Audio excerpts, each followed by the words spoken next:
ndërkaq nga këtu ne do të vazhdojmë rrjedhën e programit me zhvillime të tjera. Duket se në lindjen e mesme vështirë të gjendet paqja, po vazhdojnë sulmet ndërmjet shteteve të bashkuara të Amerikës dhe Iranit në anën tjetër. Së fundmi, këta të fundit kanë paralajmëruar se ngushtica e Hormuzit është një vijë e kuqe e paprekshme për ta, duke paralajmëruar se nëse presidenti i SBA-s Donald Trump do të zbatonte kërcënimin e tij për të sulmuar infrastrukturën e Iranit, Teherani do të godiste të gjithë infrastrukturën në gjithë rajonin. Në anën tjetër, Shtetet e Bashkuara të Amerikës raportohet se kanë kryer sulme edhe në natën e 5 dhe kjo ka rivendosur bllokadën detare të porteve të Iranit, me cilën Washingtoni thotë se synon rihapjen e ngushticës së Hormuzit, e cila ishte mbyllur nga Irani të shtunën e kaluar pasi një armpushim të brisht. Dhe mbi këtë çështje do të vazhdojnë diskutimet në studion e mesditës. Të ftuar kemi njohuesin e gjeopolitikës, zotrin Lutfi Bilali. Mirëserdhje Bilali. Përshëndetje, faleminderit. Zhvillimet të reja. Irani ja bën me dije Shtetet e Bashkuara të Amerikës se vijat e kuqe janë tek Hormuzi. Në rast se shkilen këto, atëherë të njëjtit do të vazhdojnë të godasin gjithë infrastrukturën në gjithë rajonin e Xhirit. Çka thonë këto, nëse mund t'i quajmë edhe kërcënime për SBA-t? Tash kemi në retorik lufte, dhe normal kur ka luftime nuk ka shumë fjalë të paqes. Po zakonisht po këto luftime vijnë pas një paqe të jetë bresht. Lucerni ka treguar memorandum marrëveshja që në një farë mënyrë klauzula 5 ka qenë problematike. Hormuzi so para pas 30 ditë të ketë një lloj menaxhimi Irani edhe të mbledha taksën me cilën Trumpi befasoi pastaj me atë 20% që afron për të marrë, për të vjellë ato në çdo tanker, llogarit për shkak 1 milion tankeri, 200.000 do të shkojnë për shëbat. Por të bëjnë një sqarim rreth Hormuzit. Dëshirohet të ndahen dy vija. Njëra është pjesa veriore, afër Bandarabazit, që kalon pastaj poshtë për tankerët, ku ngarkohen në portet iraniane, të cilën realisht sot e kontrollon Irani. Amerikanët dëshirojnë vijnë në vendeve të Xhirit, te pjesa e sultanatit të Omanit ta marrin këta në kontroll. Do thotë dy rrute, dy rrugë që mund të krijohen në Hormuz. Dhe kjo tregon që besoj që dikun këto afër do të vjen përfundimi. E fundit. Do vjen një kontroll që ajta që kështu një tanker e kontrollojnë Amerikanë, një iranianët. Dhe kjo më duket që lufta bëhet për këtë. Dhe pojenta e dytë është që Irani sipas amerikanëve duhet të dobësohet. Për shkak që në regjion nuk është e konvenueshme për interesat amerikane të kemi një Iran të fortë. Që në aspektin faktik Irani ka psuar goditje dhe shkatërrim. Edhe në infrastrukturën ushtarake, e cila në një farë mënyre mund të thuhet ka bombardime jashtëzakonisht të fuqishme amerikane, por problemi është që lufta asimetrike e Iranit, goditje që i ka bërë sidomos në Jordani, në Prince Hasan, dhe në një bazë tjetër të komandës amerikane, është jashtëzakonisht shkatruese.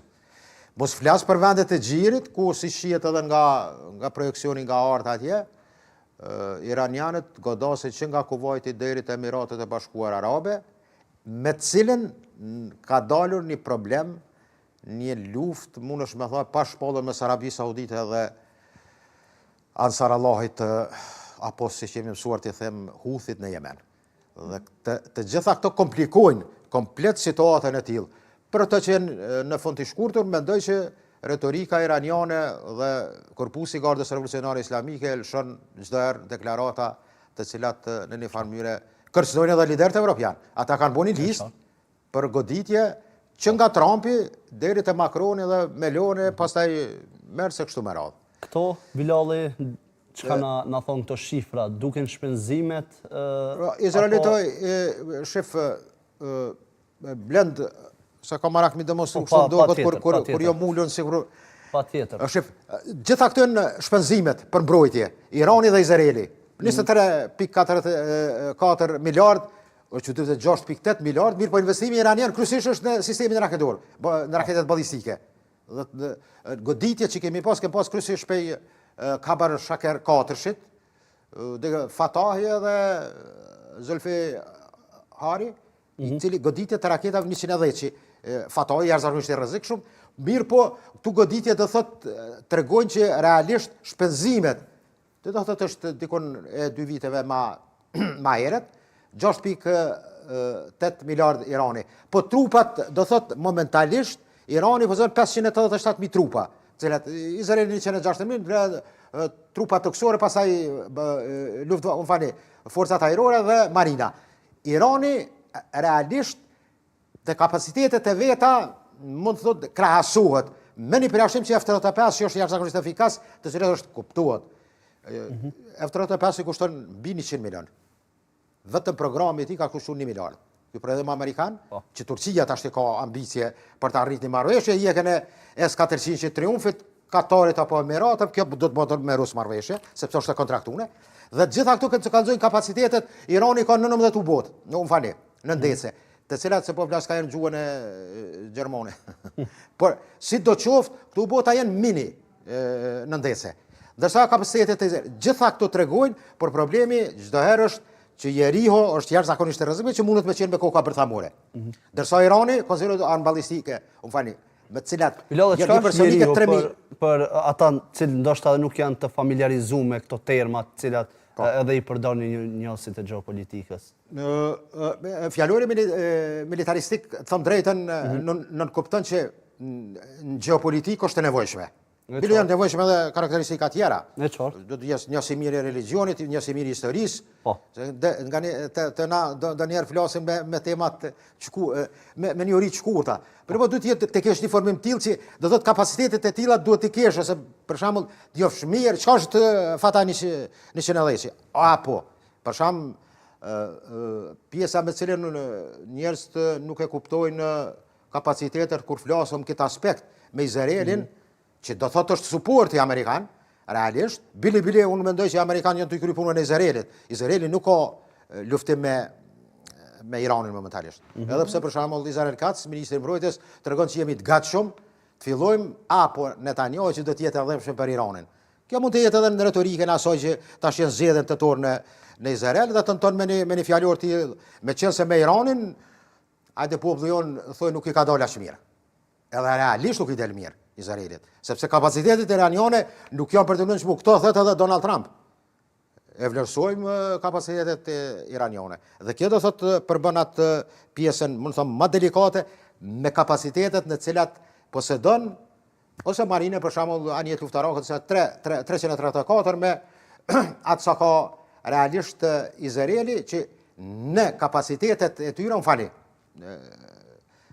avionit luftarak, Godic, Sulmus 334 me 339 për kapacitetet F-16, se ka një prototip të cili është rindërtu barak, quhet Izraeli, që është jashtëzakonisht F-16 që ende është një lloj mbreti i avionave luftarak. Dhe kjo tregon që ata që kanë F-16 janë forca ajrore tyre, flotila tyre ajrore është respektable. Edhe pse jo të 10 që pastaj 17 që kinez është një lloj rivali, me qenë se shumë shtete tjera dëshirojnë ta marrin këtë tip të prodhimit kinez. Apo në pjesën tjetër të hartës masive. Po, derisa të vjen harta tjetër, Bilali, informacioni i fundit është se Netanyahu ka anuluar vizitën në SBA. Çfarë do thotë kjo realisht? Ka qenë Trump ka vënë një deklaratë që pas samitit të NATO-s në Ankara, që duhet Izraelit të tërhiqet nga Siria dhe nuk e ka fjalën për narsinë e Golanit, po pjesë tjera, pjesa druze atje në jug perëndim të Sirisë, që ka okupuar, dhe nga Libani. Dhe më duket tu ka qenë hedhur pala izraelite ose Netanyahu në këtë rast, sepse ka qenë aranjuar me protokoll një takim, i cili në një farë mënyre u po që do të ishte shpresa izraelite që të shihet për kraja plot. Sot ka qenë një votim mbrom në dhomën e përfaqësuese, përfaqësimit të Senatit Amerikan, të Kongresit Amerikan, ku të gjitha ato me vota për kraja ndaj Izraelit, sidomos në aspektin e ndihmës ushtarake, parasitet një amandament që të mos hipet Izraelit të ka një lloj sankcionimi. Mirë po ajo nuk o realizu, sepse lobi, ajbeku në Amerikë, ka ndikim të madhe, është refuzu. Do thot lidhja amerikane. Kuptoj pyetjen e juaj që mundet me qenë një lloj veç hartën tjetër mas sjell këto të funit. Është në pyetje që amerikanët ose administrata amerikane nuk i dorë për Izraelit. Është gabim ata që mendojnë që Izraeli mund ta hup për krajën amerikane. Jo të publikut, 65% në Amerikë e ka një sentiment anti-Netanyahu. S'po thom anti-Izrael, se njerëz pasaj mund të morën aspektin antisemit, nuk ka të bëjë me antisemitizëm, mirë po publiku amerikan, opinioni amerikan, është dikun 65% që nuk ka qenë deri me tani. Dhe kjo tregon që administrata amerikane në vendimet e ardhshme duhet të ketë kujdes sa mundet më pas, meqense ndikimi i tyre apo ndihma për Izraelin. Unë e shoh shumë analistë edhe në Shqipëri edhe në Kosovë, thonë që ka një farë shputje. Nuk e besoj që ka shputje me qeverinë e Izraelit. Ata mund të shohin ende shtu një farë lloj projekcioni të mendimeve të gabuara, sepse Izraeli, po që se nuk e ka Amerikën, është hups dhe realisht rrezikohet.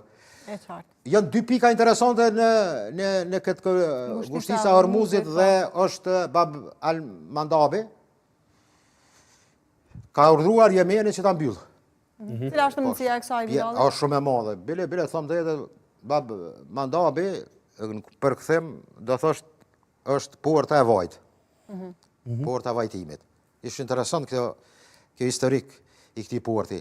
Jashtëzakonisht për ekonominë botërore lundën të madhe, sepse gjitha këto ndetin e kuq pastaj kanalin e Suezit depërtojnë në Evropë. Po. Dhe çdo tregti, qoftë edhe kineze, do të ndërlidhja me Azin, ka rëndësi të madhe. Pjesa e Eritreas, Xhibutit shtrihet këtu, Somalandi atje poshtë, Izraeli ka interesa me atë pjesë të ndarjes, dhe Gadishulli Arabik ku Jemeni pjesa këtu Huti ku kontrollojnë këtë shpikë strategjike. Dhe kjo mendoj që dy leve, nuk po them këto rastisht, edhe Hormuzin, edhe Mandabin dëshiron Irani ta ketë llojsuste. Sidomos me pjesën e Huthit. So kanë kapacitete, shifet që një kaliber i tyre, sidomos shahet 136 që ka Jemeni, ka bo goditjen e Arabinë Saudite, ka shkatruar, edhe pse Arabia Saudite do të thonë sona ka bo goditjen e aeroportit të Jemenit, ka qenë kundër përgjigja e Huthit, e cila ka bo bukur shumë shkatrinë dhe disa rafineri të Arabisë Saudite. Pse ka ndodhur kjo? Të jem kështu i sakt, i shkurt. E gjitha kjo tregon, duket që është një farë lloj proksi për ta dobësuar Iranin e për ta mbajtur stabil Izraelin. Nuk është e rastishme kjo luftë. Unë e pres që do kemi luftime me Sirisë dhe Hezbollahin në Liban. Këtë ka thonë realisht edhe vetë Trump. Për çfarë periudhe po flasim Bilal? Mendoj për una që do vinë, në kohën që do vinë, në futur, në të ardhmen. Në të ardhmen jo të larg, afërt apo jo të larg. Nuk është rastishme ja pritje që edhe takimi që u ka bërë Sharës nga Trumpi. Bile ai ka pas një citat që Izraelin e kritikon shumë. S'keni nevojë të harxhoni, të rrezikoni ushtarë, sepse kuptohet brigadat e IDF-it të Izraelit kanë humbje në Liban. Kanë pas humbje sepse kjo teknika e FPV-s, e dronëve, por edhe përgatitja, mund të them, e kornetit antitank.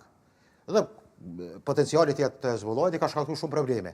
Dhe kjo Trumpi nuk e ka thonë rastisht, që Izraeli duhet të ketë kujdes kur mund të futsim Arabinë Saudite me Yemenin luftë, pastaj Sirin me Hezbollahin, rri pak më i qetë. Ndërkohë, Irani thotë se ngushtica e Hormuzit do të mbetet e mbyllur derisa SBA të pranojë kushtet. Çfarë do thotë kjo dhe realisht si do të indikoj zhvillimet, po them, globale në botë gjithë kjo? Dorëndin, unë mendoj që do ketë një lloj marrëveshje apo deal në fund, do të përzihen edhe kinezët. Ata tentojnë që të largohen nga tarifa, të amnestohen, kështu ta quaj, sepse në Iran morrin me çmim shumë tult naftën, që është jashtëzakonisht e rëndësishme për kinezët. Dhe mendoj do kemi një marrëveshje që Hormuzi do të menaxhohet kryesisht, ai ta thon raportin 80-20. Irani bile Agashi, më duket ministri i jashtëm, ka shkaktuar të qeshara kur ka cituar që bashkë është e nevojshme. Se lufta bëhet për këtë tarif. Dhe dominimin, me qenë se ekonomia, po të janë do ligje të kontrollit të ujrave të cilat janë të ratifikuara dhe të koduara me rregulla ndërkombëtare, kush ka drejt të menaxhoj këtë rast, për shembull detin e Kuq, pjesën e Dardanellave atje, apo Suezin, apo kanalin e Panamas, gjitha këto janë disa rregulla të cilat nuk mund të hidhen bashkë let. Por, kjo shifet që Amerikanët i kanë dy postulata. Interesin e tyre, atë që kanë shpenzue në aspektin ushtarak, dëshirojnë pasaj të vjelin tarifat. Dhe sidomos me vendet e gjirit, Amerikanët ju tregojnë kjartas që ne jemi sigurus t'juj. Sepse është ai një rivalitet mes vendeve të gjirit dhe Iranit, qoftë nga koncepti i doktrines fetare, qoftë nga aspekti mes arabëve dhe persianëve, që të dy të pretendojnë që kanë një civilizim. Dhe nuk mundën njëri t'ja lënë stafetën e tjetrit të bie ma poshtë. Po, dhe krejt në fund, Bilali, a mund të themi se kjo gjendje do të përshkallëzohet akoma më shumë dhe do të jetë më keq se sa që ishte para arritjes së memorandumit, asaj marrëveshje? Jo, më duket është e koduar. Mendimi im është një luftë e cila nuk i te kalon masat për shkatrimin e një civilizimi, siç ka u shpreh Trump. Ato janë retorika të cilat nevojiten ashtu për konsum. Por unë mendoj që do ketë një dill i cili do jetë me garantus të fortë. Edhe pse Katari ka ta, më të them kështu, bisedime, qoftë telefonike apo kontakte të shatëll diplomacisë në nivelin teknik mes amerikanëve dhe iranianëve, me ndërmesimin e Katarit. Mirë, po Katari nuk është asnjë fuqie që mund të jetë garantus i fortë. Këtu nevojitet me qenë një dorëzanie fortë, një garantus i fortë, i cili mendoj që amerikanët në një farë nuk e përjashtoj. Unë e posh të kjo vitin e kaluar një, hajde mos t'ja caki veti, me livdu vetën, po para një viti kom do që do jetë këtë luftë e gjatë. E posh një video para një vite, kështu të ju, bashkë të ju, në emision bashkë me ju. Dhe jo që është sani që kom qëllu shumë, po është në qofë se ki një orit këtë problematikë, në rrëth problematikë të lindjes mesme, dhe që është prap nuk do të kemë paqë. Lindja mesme e ka një problem, pa u zërë problemi Izraelit me Palestinez, apo komplet me Arab, është problem që të krijohen kushte për një paqë. Dhe mbetet për të parë se si do vijojnë gjërat edhe më tej. Bilali, ne të falenderojmë shumë që ishte sot pjesë e mesditës. Ishte shumë kënaqësi me ju çdo herë. Faleminderit shumë edhe për ne, gjithmonë kënaqësi Bilali. Ndërkaq nga këtu shkëputemi me fare pak publicitet.